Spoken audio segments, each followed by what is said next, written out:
Je suis censé vous parler ce soir de l'empirisme organisateur, qui est la méthode politique de l'Action française.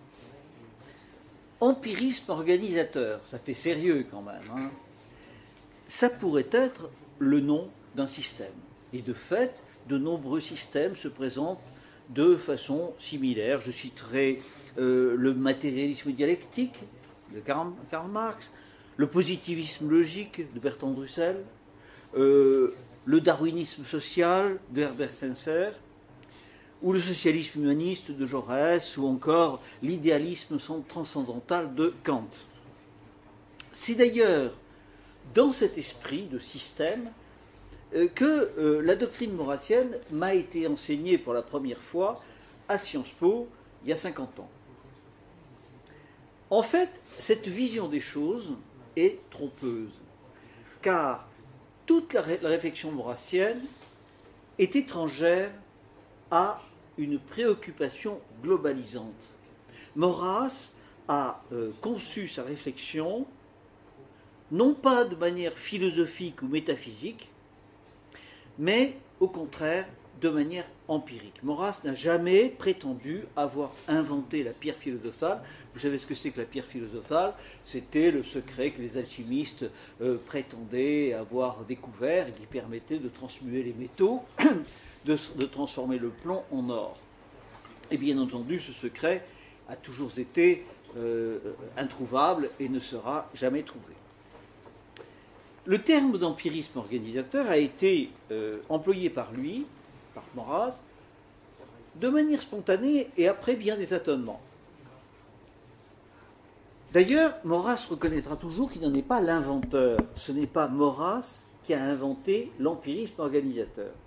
Les termes empirisme organisateur ne sont pas de Maurras, et nous verrons qui l'a inventé tout à l'heure, mais il faut bien comprendre que cette démarche de l'empirisme organisateur est le résultat d'une nécessité de ce temps, du temps où vivait Maurras, face à une réalité indiscutable et déplorable, qui était la division en profondeur de l'esprit français. C'est un aspect des choses qui est un peu oublié, mais qui est fondamental, que cette notion de réconciliation qui était à la base de la démarche de Maurras.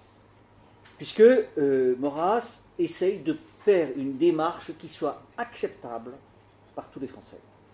Nous verrons ce qu'il y a derrière. Il faut également mettre l'accent sur le caractère novateur, extrêmement curieux, que le mouvement de pensée créé par Maurras a mis en avant. Le but de cette démarche, c'était de faire sauter les barrières idéologiques et de brouiller les cartes afin de rallier de nouvelles déterminations. C'est une chose qu'on a, encore une fois, un peu oubliée aujourd'hui. Alors, je vais commencer par vous expliquer la genèse de ce concept d'empirisme organisateur, puis après, nous verrons ses composantes, et en conclusion, eh bien, j'essaierai de voir à quoi peut nous servir ce concept aujourd'hui.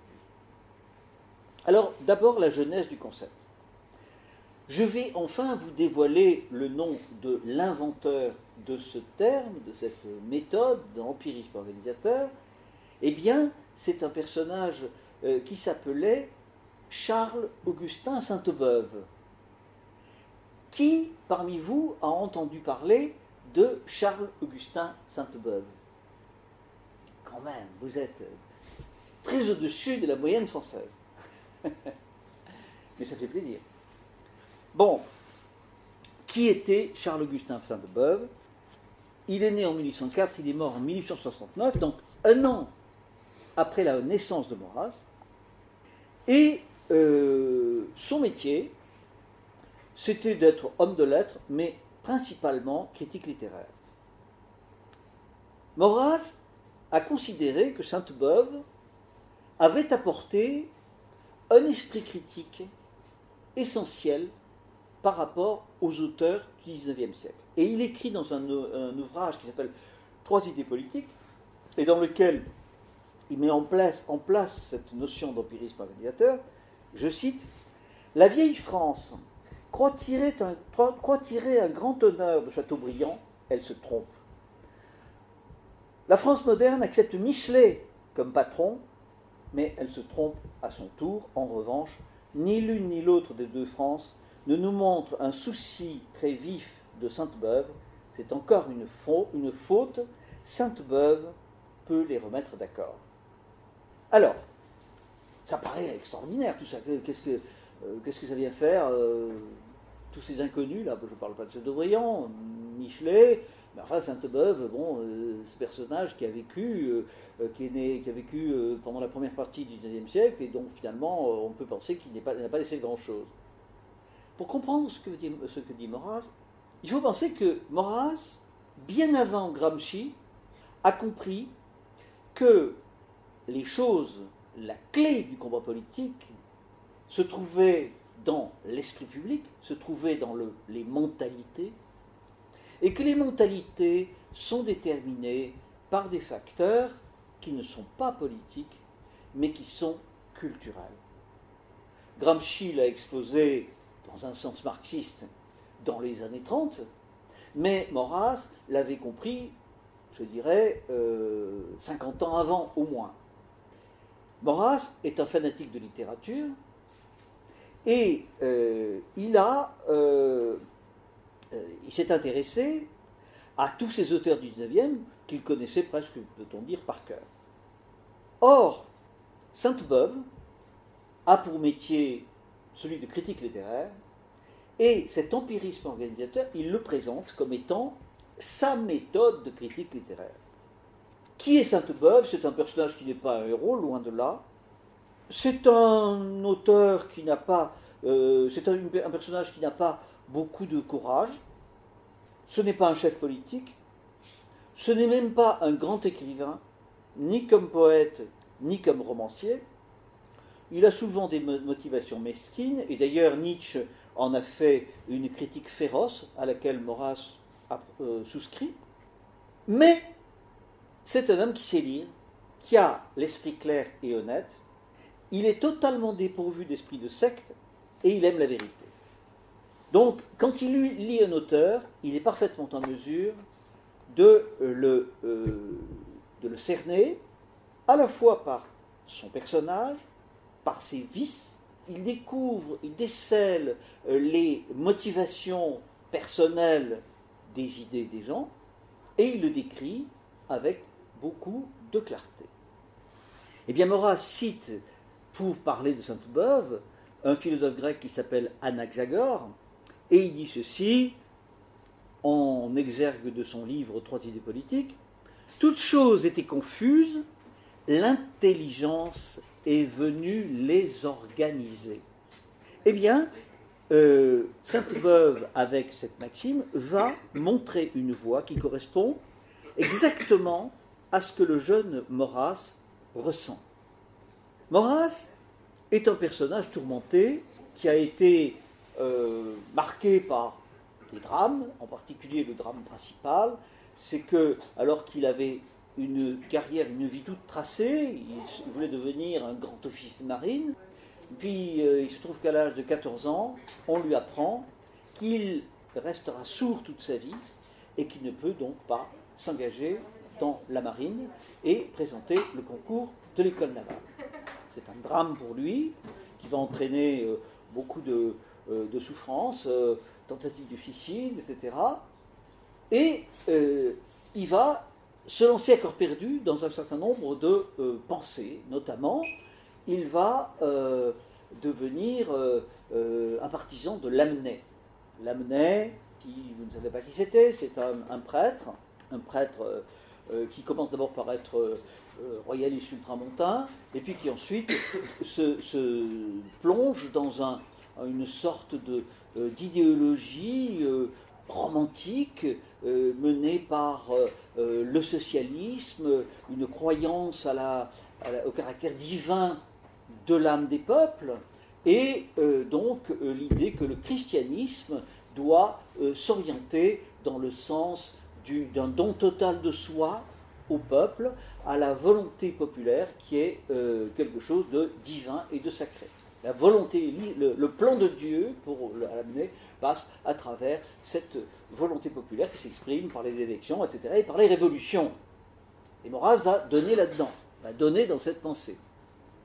Et puis, il va se rendre compte de ce qu'il va remettre en cause, de tout ce qu'il aime qui va être détruit par ce mouvement qu'il a eu la faiblesse de désirer pendant un certain temps, et il va se rejeter complètement. Alors, il y a chez Maurras un certain nombre de choses qu'il déteste.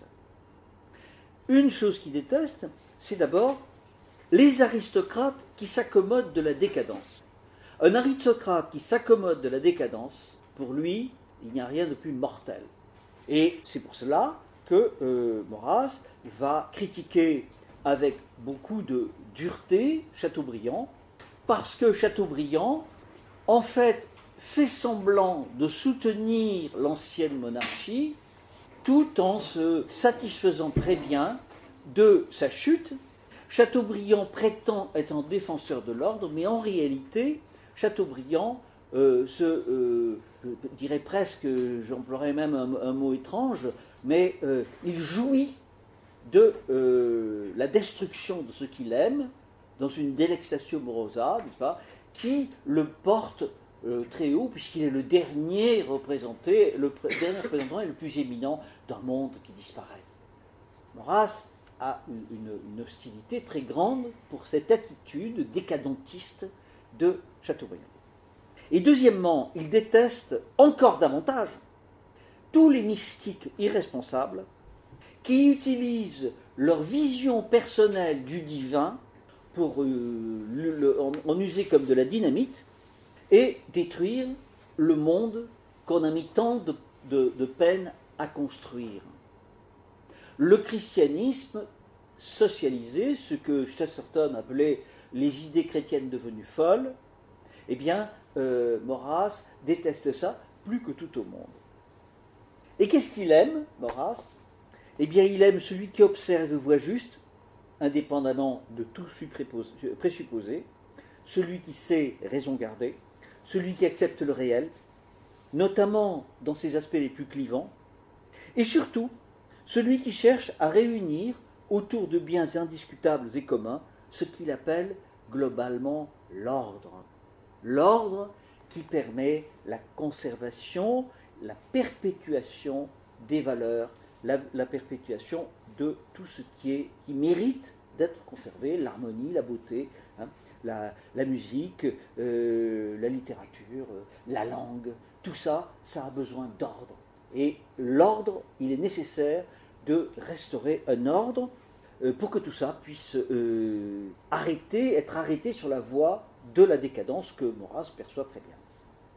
Et donc pour lui, Sainte-Beuve est un précurseur en ce sens que sa méthode, c'est l'instrument de cette réforme intellectuelle et morale qui, au milieu du XIXe siècle, passé un peu le milieu du XIXe siècle, c'est-à-dire après 1870, va essayer de reconstruire l'esprit public français. Vous savez que c'est une chose que peut-être vous avez perdu de vue, parce que vous êtes très jeune, mais la guerre de 70 a été, pour les Français, un cataclysme épouvantable. Bien pire que ce qu'a été la Deuxième Guerre mondiale ou la Première Guerre mondiale pour les esprits. Pourquoi ? Parce que jusqu'à 70, les Français avaient le sentiment qu'ils étaient le plus grand peuple du monde, qu'ils étaient la première armée du monde. Ils étaient le premier peuple de poètes, le premier peuple de musiciens, le premier peuple d'auteurs littéraires. Et ils se croyaient totalement invincibles. Bien sûr, Napoléon avait été battu, mais il a été battu par l'agrégation de toutes les puissances d'Europe. Donc, la guerre de 70, pour les Français, pour les intellectuels français, j'emploie un terme qui est totalement anachronique, on ne parlait pas d'intellectuels à l'époque, enfin pour les hommes de lettres, les hommes de pensée français, la guerre de 70, c'est une anomalie, c'est quelque chose d'absolument incompréhensible. Pourquoi? Parce que la France est battue en 1970 par un pays beaucoup plus petit qu'elle. La France, qui est un pays très peuplé, très raffiné, avec en plus des idées de libération de l'homme qui sont censées rendre les Français beaucoup plus puissants. Et il est battu par quoi? Il est battu par un petit pays, la Prusse, bon, qui fait dans la surface est la moitié de la France, et la population moins de la moitié. Et la France est battue à plat de couture par un pays qui, en plus, est très en dessous du niveau des Français au point de vue intellectuel, qui a beaucoup moins de savants, beaucoup moins d'auteurs littéraires, beaucoup moins de poètes, etc. etc. Hein, et qui, en plus, il est battu par qui? Il est battu par une armée commandée par des hobereaux totalement brutaux, incultes, hein, qui se moquent éperdument des principes de libération que la France républicaine, révolutionnaire a lancés. Et ces gens-là vont écraser la France et l'obliger à payer une indemnité de guerre colossale, la plus grande qu'on ait jamais vue jusque-là, hein, et lui arracher 2 provinces. Donc voilà le scandale que représente la guerre de 70. Et alors à ce moment-là, vous allez avoir un esprit de réforme qui va se faire avec 2 personnages, suivis d'un 3e. Le premier, c'est Renan, Ernest Renan. Le 2e, c'est Taine, hein, Hippolyte Taine. Et enfin, Barrès, qui vient après ces 2-là, et qui vont essayer d'imaginer comment la France peut se redresser. Et tous ces gens-là vont être dans la suite de Sainte-Beuve, qui a donc été sollicité par cette pensée du renouveau, cette pensée de la réforme intellectuelle et morale. Sainte-Beuve, en effet, a été sollicité par tous les courants de pensée, parce qu'il appartenait à tous les courants, il était libéral par certains côtés, il était républicain, il était favorable à cet esprit de christianisme sécularisé que Lamennais a mis en place, il était plutôt sympathique aux socialistes, donc tous vont lui demander de faire partie de leur groupe, et il va les fréquenter, et il va tous les rejeter après avoir mis en lumière leurs contradictions. Et par la suite, Sainte-Beuve s'intéressera à la pensée du XVIIe et du XVIIIe siècle, et là, il y trouvera la preuve que l'esprit public classique, celui du grand siècle, avait posé les bonnes questions, et qu'aujourd'hui, l'esprit public a perdu sa verticale. C'est donc autour de cette méthode de Sainte-Beuve que Maurras espère réconcilier les esprits les plus brillants des Français. En son honneur de Sainte-Beuve, ça c'est un peu folklorique, parce que bon, c'est pour l'anecdote, parce qu'en fait, évidemment, il n'est pas question d'imaginer une fête nationale Sainte-Beuve, puisque Sainte-Beuve est complètement oubliée aujourd'hui, mais Maurras proposait une fête nationale qui serait par là même l'occasion d'être la fête de l'intelligence, la fête de l'œcuménisme des intelligentes, bref, la fête de la déesse raison. Et il la présente ainsi: si les partis de droite pouvaient oublier les passades d'anticléricalisme de Sainte-Beuve, si à gauche on savait ce que parler veut dire et qu'on chercha où est la véritable liberté de penser, si les radicaux prenaient garde que Sainte-Beuve ne fût jamais sacristain, et si les catholiques observaient que non plus il ne se fit pas calviniste, bien qu'il ait flirté du côté de Lausanne, eh bien, l'œuvre, le nom, la moyenne des idées de ce grand esprit, sans oublier le prolongement naturel, leurs conséquences politiques feraient le plus beau lieu du monde où se grouper dans une journée de réconciliation générale des Français. On y saluerait l'espérance du progrès véritable, et d'entre les ruines du vieux mysticisme anarchique et libéral se relèveraient les couronnes, les festons, les autels de la grandeur française. Voilà, si vous voulez, ce projet que, à la fin des années 80, Maurras a conçu, il a imaginé. Alors, quels sont les principes de cette méthode de l'empirisme organisateur? Eh bien, d'abord, le principe d'ouverture. Il faut accepter les observations, quelle que soit l'origine de leur retard, mais en s'attachant seulement à leur rapport avec les faits. C'est ça qui est l'empirisme. c'est ce qu'on appelle la fameuse méthode inductive. Vous savez qu'en philosophie, vous avez la méthode déductive et la méthode inductive. La méthode déductive, par exemple en mathématiques, on commence par poser un postulat, puis après on va concevoir une science mathématique. De même, la théologie est également déductive. Bon, mais en revanche, il y a des sciences expérimentales, comme la physique, qui est une science expérimentale. On part de faits, et à partir de ces faits, on va rédiger des lois. Eh bien, c'est ça que Maurras souhaite. Il faut prendre en compte l'apport des sciences, car cette époque de la fin des années 1880 est une époque qui idolâtre la science, qui croit en la science, et Maurras n'échappe pas à cette règle, il est un homme de son temps. Deuxième principe, la lucidité. Il ne faut jamais faire sienne la vision globale de chacun des auteurs.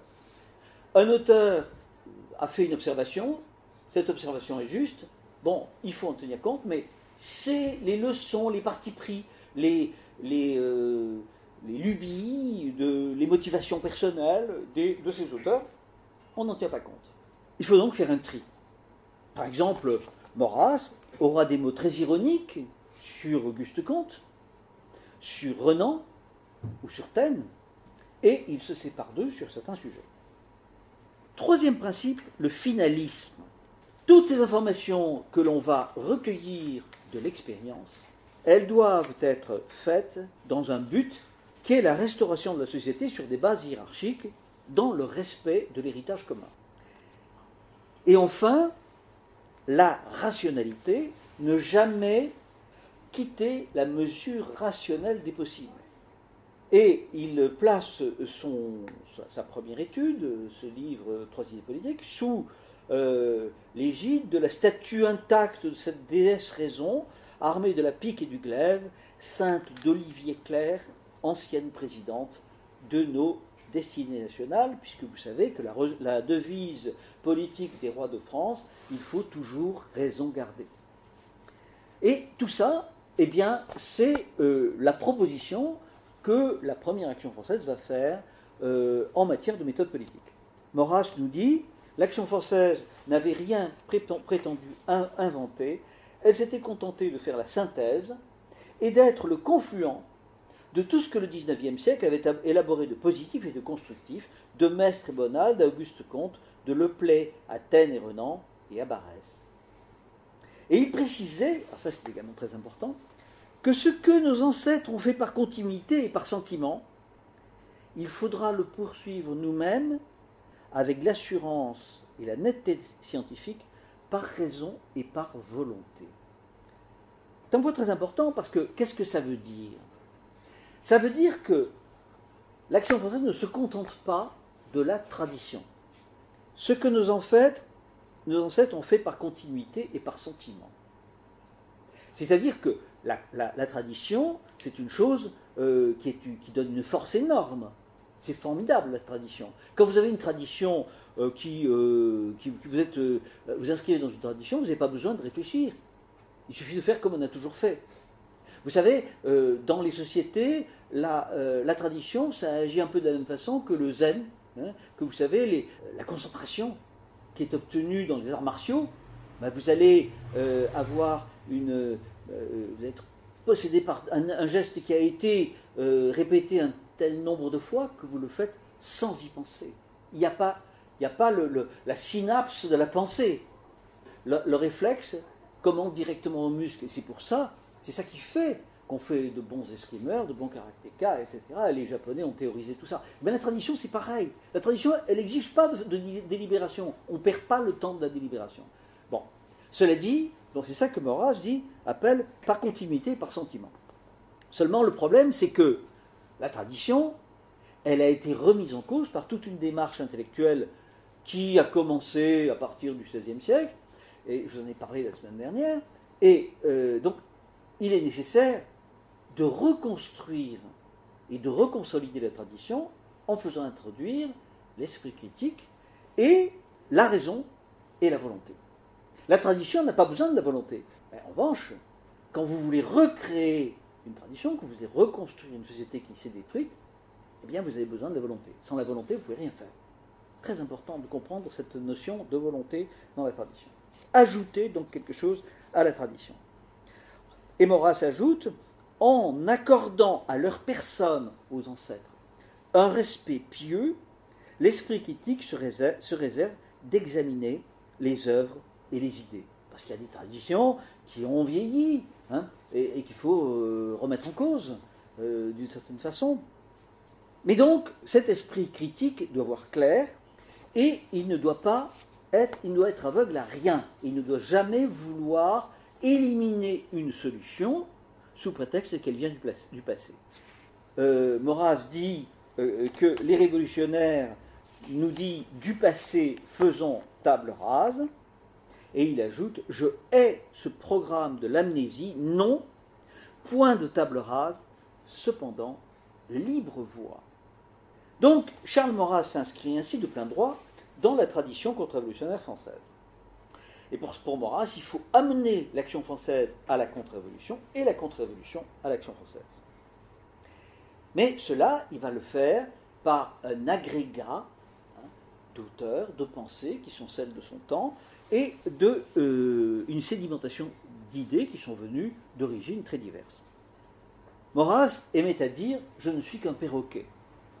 Et il considérait que finalement il n'avait rien inventé et qu'il avait simplement essayé de glaner dans toute la pensée de son temps des idées, des constatations, des lois sociales, sociologiques qui permettaient de réaliser son programme de régénération nationale. Autrement dit, il s'est contenté d'y faire son marché. Mais il apporte également une novation, la place primordiale de la volonté par rapport, par exemple, à la pensée de Joseph de Maistre. Joseph de Maistre qui est un contre-révolutionnaire, mais qui estime que la volonté n'a rien à faire. Ce n'est pas la peine de vouloir. Dieu veut à notre place. Enfin, on voit le résultat, hein, à se contenter de la volonté de Dieu, eh bien, la contre-révolution a totalement échoué, parce qu'elle n'a pas su donner une place à la volonté. Maistre, dans les considérations sur la France, nous dit que bon, c'est pas la peine de vouloir, tout se passera tout seul, sans qu'on le veuille. Bon, je ne vais pas m'éterniser sur Maistre, mais il y a cet aspect des choses qui est, à mon avis, une calamité pour ces idées. Hein, la calamité du providentialisme qui consiste à dire c'est pas la peine de vouloir, c'est pas la peine d'agir, puisque Dieu donnera la solution et prendra la décision lui-même.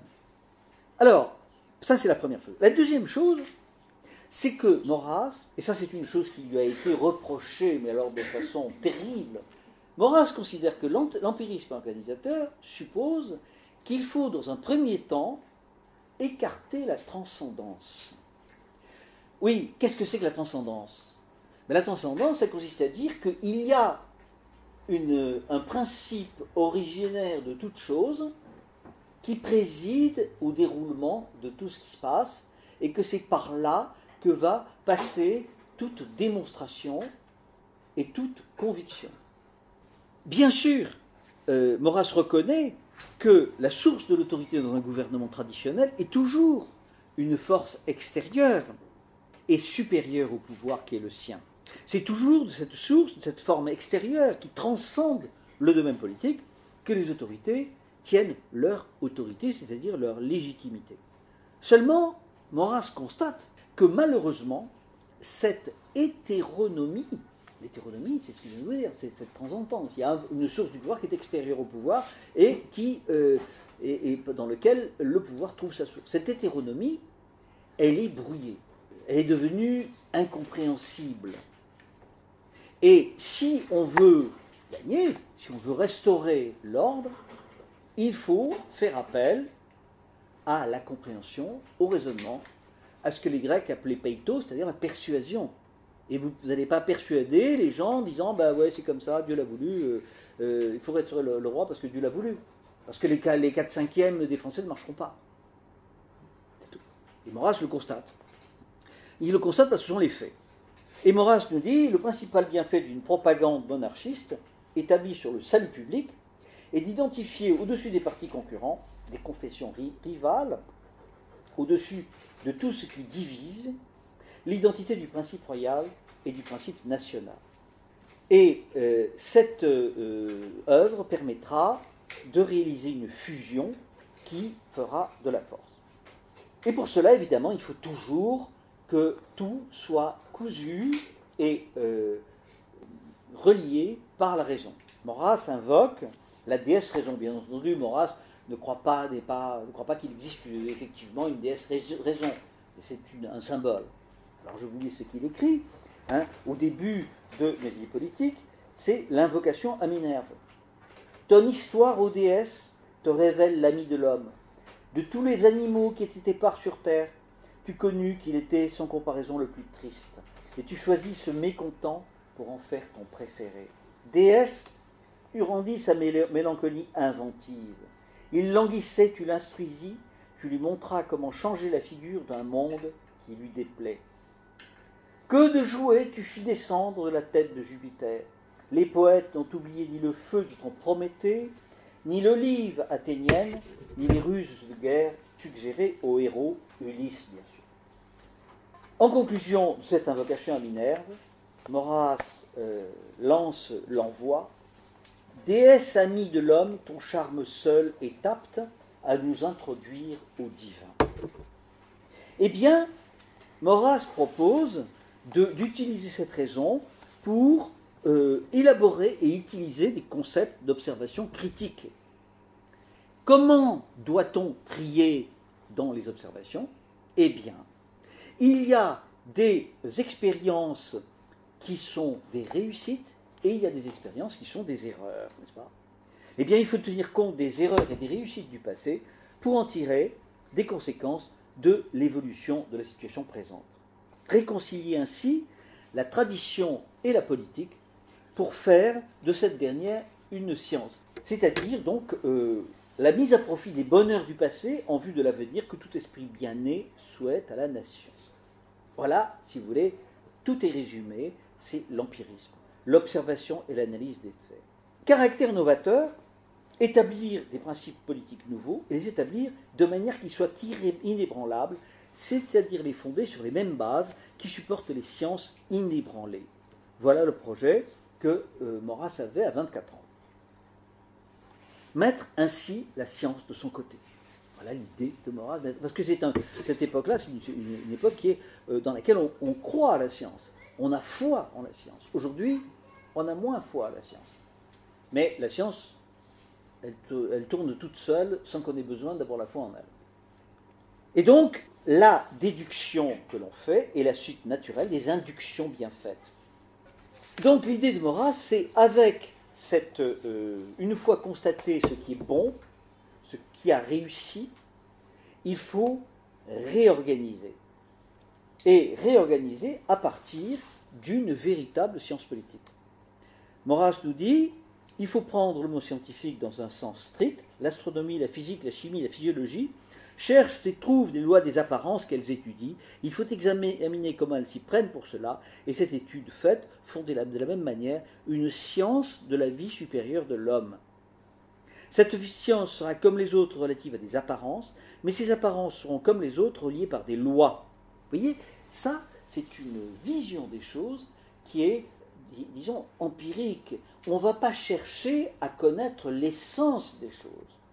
Parce que si on cherche à connaître l'essence des choses, on va se diviser. L'important, c'est d'être d'accord sur les lois, sur les remèdes. N'est-ce pas ? Comme un médecin qui ne va pas se demander, comme le font les Chinois, si on est malade parce qu'on a l'âme malade. Non, il va essayer de voir comment guérir le corps, et pour guérir le corps, eh bien, il va essayer de trouver les substances et les traitements qui vont permettre de guérir le malade. Alors, dans cet empirisme analysateur, il y a plusieurs courants qui vont tenir une place très importante, et il faut que j'en parle, car il s'agit d'abord du positivisme. Le positivisme, Maurras, s'est considéré comme un disciple d'Auguste Comte. Est-ce que vous avez tous entendu parler d'Auguste Comte ? Qui n'a pas entendu parler d'Auguste Comte ?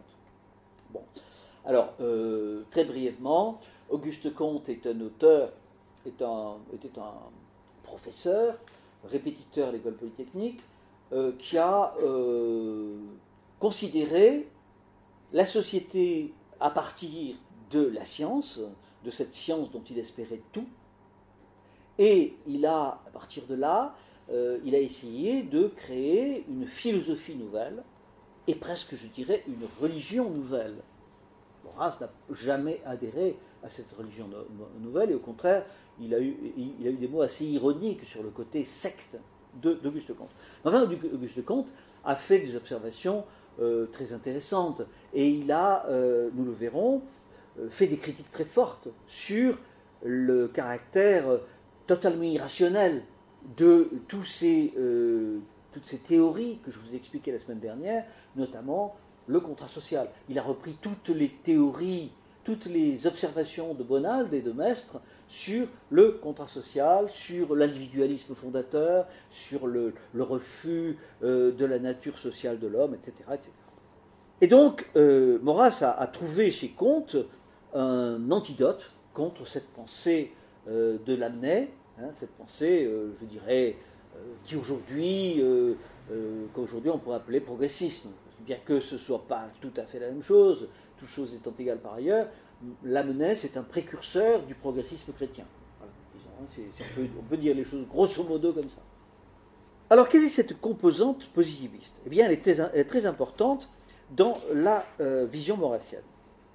Léon de Montesquieu, qui a été l'un des premiers suiveurs de l'Action française et qui malheureusement est mort pendant la guerre de 14, à l'âge de 27 ans, Léon de Montesquieu nous dit « Comte est un de nos maîtres parce qu'on trouve dans son œuvre une des plus fortes condamnations et réfutations des principes révolutionnaires.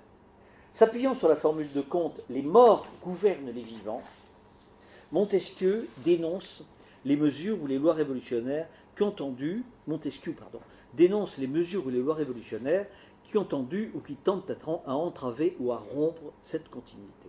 Et Maurras gardera, malgré les critiques qu'il va émettre sur Comte, parce qu'il n'était pas du tout aveugle à propos de Comte, et il a même trouvé certains aspects de sa secte parfaitement ridicules. Mais enfin, Maurras exprime la dette qu'il a envers Auguste Comte en disant ceci: « À demi-voix dans le silence de la nuit, il me semble que je redis les syllabes sacrées, ordre et progrès, famille, patrie, humanité, l'amour pour principe et l'ordre pour base, le progrès pour but. Tout est relatif, voilà le seul principe absolu. Induire pour déduire afin de construire, savoir pour prévoir afin de pourvoir. L'esprit doit toujours être le ministre du cœur et jamais son esclave. Le progrès n'est rien d'autre que le développement de l'ordre. La soumission est la base du perfectionnement. Les phénomènes les plus nobles sont partout subordonnés aux plus grossiers. Les vivants seront toujours de plus en plus gouvernés nécessairement par les morts. » Voilà un certain nombre d'axiomes que Maurras a reçus d'Auguste Comte. Je ne vais pas tous les commenter parce que je ne peux pas vous parler 5 heures, mais chacun a un sens, et l'ordre dans lequel les mots sont écrits a également un sens. Famille, patrie, humanité. On commence d'abord d'être dans sa famille avant d'avoir une patrie, et si on n'a pas de patrie, on ne peut pas appartenir à l'humanité. L'amour pour principe et l'ordre pour base, le progrès pour but, vous voyez la gradation, n'est-ce pas? La première chose, c'est l'amour qu'on a pour ses parents, l'amour qu'on donne à ses enfants, etc., l'amour qu'on donne à sa femme, etc., tout ça qui est la source de la société. L'ordre pour base, parce que sans soumission à une hiérarchie, il n'y a pas de société qui tienne, et le progrès pour but, eh bien, une fois qu'on a consolidé l'ordre, on aboutit au progrès. Voilà, etc. Non. Mais je pourrais tous les développer, ils sont tous très intéressants. Et évidemment, tout ça, ça ne concerne pas, chez Comte, ce n'est pas seulement de vagues maximes. Comte dénonce la souveraineté électorale, n'est-ce pas? Comte est un violent antidémocrate. Alors ça, c'est une chose, vous voyez, qui est aujourd'hui absolument incroyable, parce que ça n'existe plus, ce type de raisonnement. Comte est un athée fervent, si je puis dire, mais c'est un athée qui est très hostile à la démocratie idéologique. Vous voyez, Comte ne croit pas en Dieu, il estime que le temps de Dieu est fini, mais en même temps, il est favorable à une société hiérarchique et il estime que les principes sur lesquels la démocratie est fondée sont des principes néfastes. Alors aujourd'hui, ce genre d'homme n'existe plus. Il a totalement disparu. D'ailleurs, les gens qui parlent de Comte ont tout oublié, complètement oublié à quel point il détestait la démocratie. Donc, Maurras montre que la devise de Comte, l'ordre pour base, le progrès pour fin, illustre l'esprit de la monarchie française, et il montre comment l'Ancien Régime a toujours été capable de s'adapter aux circonstances, jusque malheureusement à la Révolution, et combien il faut retrouver cet élan de modernité, enfin d'adaptation à chaque réalité constamment renouvelée. Donc, Maurras est tout à fait d'accord pour dire que ce n'est pas seulement avec le comtisme, mais avec les athées scientistes qu'il faut chercher un compromis. Non, l'empirisme organisateur doit s'adresser à tous les gens qui ont une vision de l'avenir compatible avec l'ordre. Et il nous dit, dans une nation d'intellectuels où se mêlaient protestants, catholiques, kantiens, spinozistes, hegéliens, positivistes, spiritualistes, il était impossible d'envisager un accord pratique quelconque si on prenait pour point de départ une dogmatique de l'être, de l'idée ou de la matière.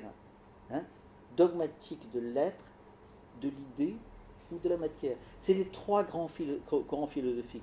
Maurras connaissait très bien la philosophie, mais il n'était pas philosophe parce qu'il n'avait pas adhéré à une philosophie, mais il les connaissait très bien. Dogmatique de l'être, eh bien, c'est les monothéismes, enfin, principalement le catholicisme. L'idée, eh bien, c'est Spinoza, Kant, Hegel, etc. Et le matérialisme, ben, c'est Marx et tous les gens qui ont suivi peu ou prou sa pensée. Eh bien, on ne peut pas s'appuyer sur une dogmatique. On est obligé de partir des faits, parce que les faits ne sont pas discutables. On peut discuter de l'essence, on peut discuter de l'existence de Dieu ou pas. Il y a des gens qui disent j'y crois, d'autres qui disent j'y crois pas. Il y a des gens qui disent j'en sais rien. Mais on ne va pas fonder sur quelque chose que l'on ne peut pas, qui est totalement difficile à prouver, enfin qui est très difficile à prouver. Donc les faits, eux, ils ne se dérobent pas. Et il nous dit il fallait rallier les bonnes têtes françaises sur un plan défini, mais qui leur fût commun et permis un accord lucide. Il fallut que l'on pût y préconiser, fût-ce avec un accent de fable et de défi, des conjonctions d'esprit fort éloignées les uns des autres pour les coaliser contre l'anarchisme. Et d'ailleurs, Maurras fait observer que la première action française a réuni des gens aussi différents que Vaugeois, qui était spinoziste, que Montesquieu, qui était libéral, Pierre Lasselle, qui était renanien, Maurice Pugeot, le père de Pierre Pugeot, qui est mort, comme nous l'avons connu, qui était idéaliste, ou Amourati, qui était un catholique fervent, ou d'autres, plus divers encore, comme Lucien Moreau ou Frédéric Delbecq, celui-ci protestant, celui-là né si loin de Rome qu'il n'avait jamais été baptisé, nous dit-il. Voilà. Et donc Maurras essaye de réconcilier les tenants de philosophie traditionnelle et de l'hétéronomie politique, dont je vous ai parlé tout à l'heure, Saint Thomas, Bossuet, Bonald, avec les tenants de la modernité et son autonomie politique, c'est-à-dire Taine, Renan, Sainte-Beuve, Comte, etc. L'empirisme organisateur conduit également Maurras à se référer à une composante machiavélienne. Car Maurras fait observer que Machiavel a fait une analyse des lois de la société, de la façon de l'art politique, de la façon dont on développe l'art politique, qu'il faut conserver parce qu'elle est particulièrement utile au gouvernement. La politique est la science et l'art qui visent à faire naître, exister, prospérer, durer les sociétés humaines. Et donc les lois pratiques que Machiavel a dégagées relève, elle aussi, de cet empirisme organisateur, en voyant le présent à la lumière du passé, afin de choisir les meilleures solutions. Et dans cette action politique, Maurras va dire une chose qu'il va ensuite essayer d'atténuer, enfin d'arrondir les angles, de présenter de manière moins insupportable, mais qui va lui être terriblement reprochée également, c'est que Maurras estime que l'empirisme organisateur exclut ce qu'il appelle les abus du sentiment chrétien. Qu'est-ce que ça signifie? D'abord, quand Maurras emploie le terme abus, ça a un sens bien précis. Ça veut dire le sentiment chrétien utilisé contrairement à son but réel.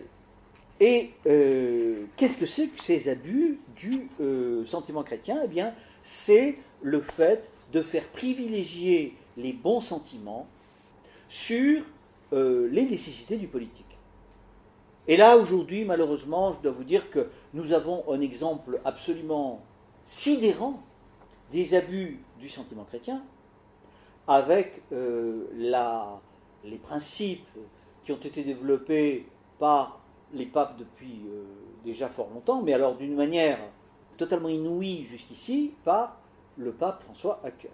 C'est-à-dire que le pape François dit il faut mettre en place, il faut obéir à ses bons sentiments, même si la société doit en être détruite, même si nos identités doivent mourir. Parce que, en face d'un devoir aussi extraordinaire que l'aide que l'on doit aux malheureux, hein, les migrants, n'est-ce pas? Eh bien, le devoir d'accueil doit être mis en place, même si ça passe avant la sécurité. Hein, il l'a dit, hein, textuellement. Hein, l'aide aux migrants passe avant la sécurité nationale. Et il a dit également, l'aide aux migrants doit, le fait de ne pas vouloir changer son identité, c'est pas chrétien. Il l'a dit. Un chrétien ne doit pas rester attentif à conserver son identité telle qu'il l'a reçue de ses pères. Ça, je pense que Maurras, s'il avait connu ce que dit aujourd'hui François, je pense qu'il aurait eu des mots, il aurait eu un langage certainement moins mesuré.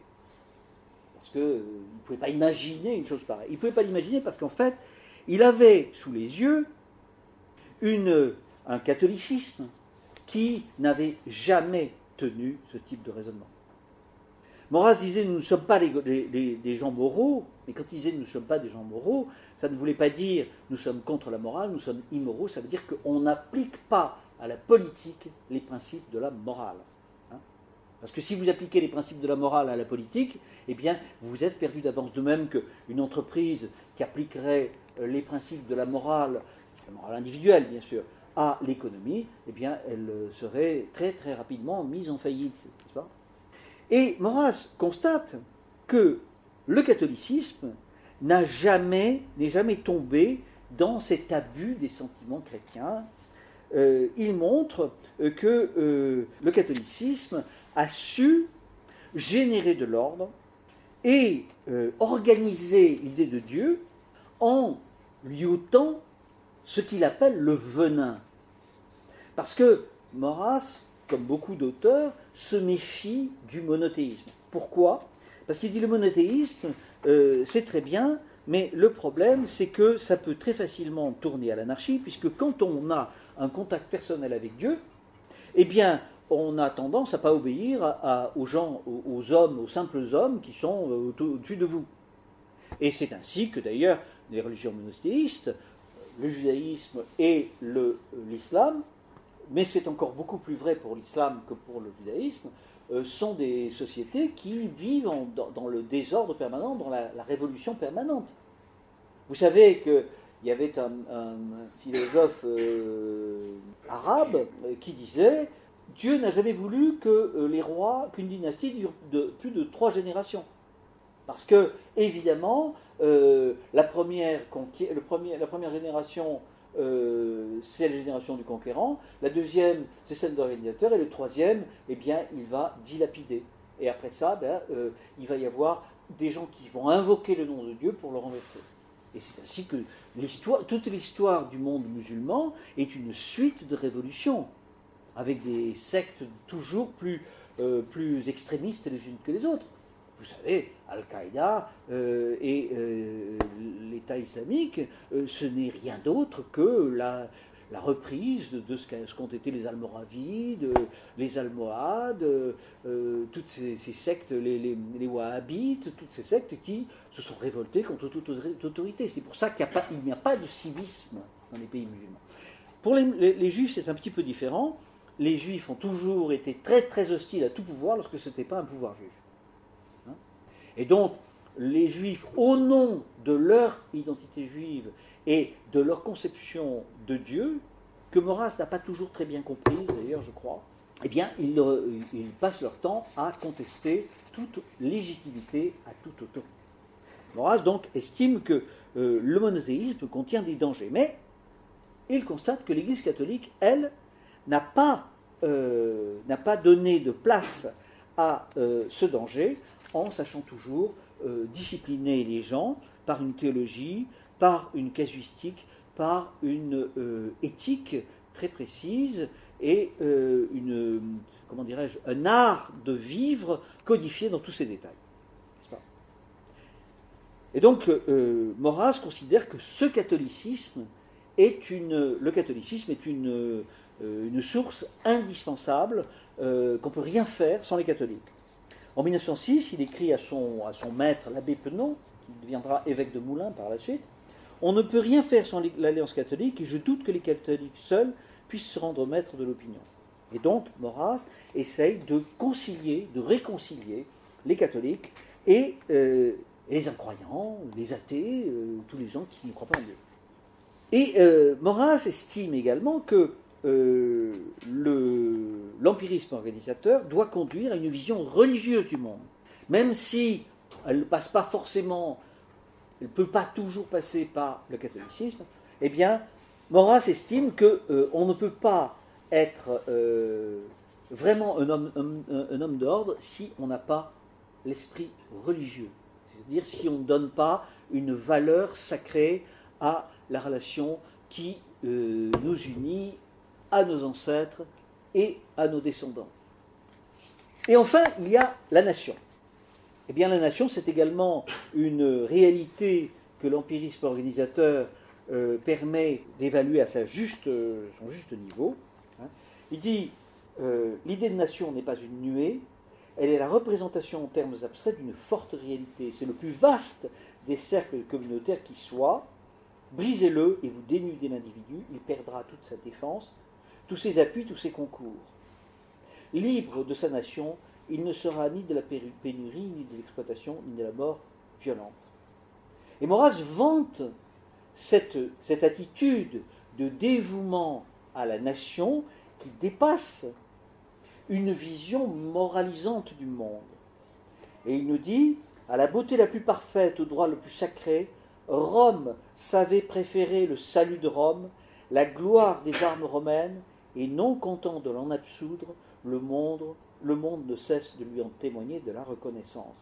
Et il ajoute, l'Angleterre contemporaine a donné des exemples de la même implacable vertu antique, le nationalisme français tend à susciter parmi nous une égale religion de la déesse France.